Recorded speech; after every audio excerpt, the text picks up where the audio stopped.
નમસ્તે YouTube family, તમે કેમ છો? સરસ તો છો ને? આજે આપણે દૂધી અને બટાકાનું સિમ્પલ અને સાદું શાક બનાવવાના છે. તેના માટે મેં દૂધી અને બટાકા લઈ લીધા છે.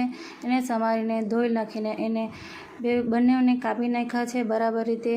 અને એના માટે મસાલાની તૈયારી કરી નાખી છે. મસાલામાં હળદર, લીલો મસાલો, નમક અને ગરમ મસાલો છે. અને પછી કઢાઈ લીધી છે. કઢાઈમાં જીરુંનો વઘાર કર્યો છે. જીરું થઈ ગયા પછી મેં એમાં મસાલાનો ઉમેરસ કર્યો છે. મસાલોનો ઉમેર્યા પછી તેને બરાબર રીતે મેં શેકી લીધો છે, જેનાથી તેમાંથી કચ્ચાપણું દૂર થઈ જાય. અને મસાલો થઈ ગયા પછી તેમાં મેં દૂધી અને બટાકાનો પણ સમાવેશ કર્યો છે.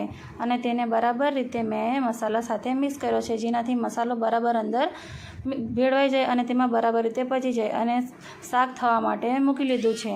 અને પછી પાછું એને શાકને બરાબર રીતે મેં ચમચ ફેરવીને પાછું એને બરાબર રીતે રાખી લીધું છે. અને બીજી સાઈડ મેં ચોખાની પણ તૈયારી કરી નાખી છે. અને પછી અને એટલામાં મારું ત્યાં ભાત પણ બરાબર રીતે થઈ ગયું છે. અને બીજી બાજુ શાકની પણ તૈયારી થઈ ગઈ છે. અને શાક પણ બરાબર રીતે થઈ ગયું છે. અને તેમાંથી તેલ નીકળી આવે તેટલું મેં બરાબર રીતે તેને થઈ લીધું છે. અને શાક થઈ ગયા પછી મેં તુવરની દાળને પણ બાફી લીધી છે. અને બફાઈ ગયા પછી મેં મસાલાની તૈયારી કરવા માંડી છે. તેના માટે કઢાઈ લીધું, કઢાઈમાં તેલ લીધું, તેલ માટે 5 જાતના સૂકા મસાલા લીધા.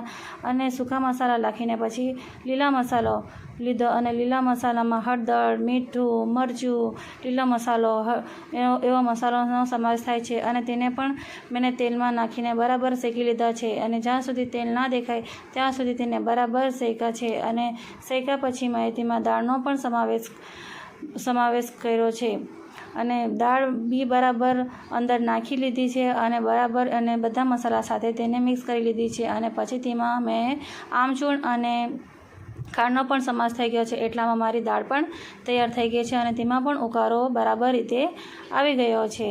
અને જો કેટલી સરસ દાળ સિમ્પલ થઈ ગઈ છે. અને મેં બીજી બાજુ થાળીની તૈયારી પીરસવા માટે તૈયાર કરી નાખી છે. અને થાળીમાં દાળ, ભાત અને અથાણું અને દૂધી અને બટાકાનું સિમ્પલ શાક મેં પીરસ્યું છે. જો કેટલું સરસ અને સિમ્પલ લાગે છે અને ટેસ્ટી પણ લાગે છે. અને મારી આ બાજુ થાળી પણ તૈયાર થઈ ગઈ છે. આજે સિમ્પલ અને સાદી થાળી મેં બનાવી છે.